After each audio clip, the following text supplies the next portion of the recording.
baax na yemook juróom-ñetti waxtu di 8h nes kis ju dikk ak yéen ci xibaar yi. juróom-ñetti waxtu ci suba jot na ñu ñëw ak yéen ci xibaar yi.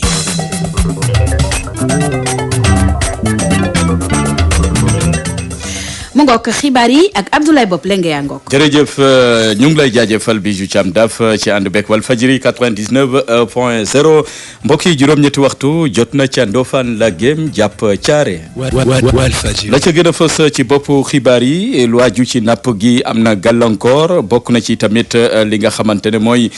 jafe-jafe ñi cay yëngu tefes gi demeetul noonu jën ñàkk na lool yokkute sax njëg ma cher na lool daa ngeen ci dégg leeral yeeg Njàkke Mbay ma doxantu woon démb ci tefes bu Soumbédioune bëgg nañoo jàngi nañu delluwaat ci classe yi loolee doon na càkkuteefu élèves yi si seen doxum ñaxtu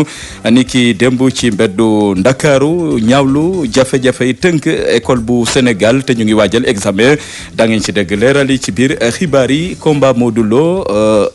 Ama Baldé combat googee dàq nañ ko ba jimmi jamono gannaaw gaañu gi nga xamante ni moom la Modou Lo am ci mbaggam daa ngeen ci dégg leeral yeeg Luc Nicolaï dina ci indi leeral ci xibaar yi.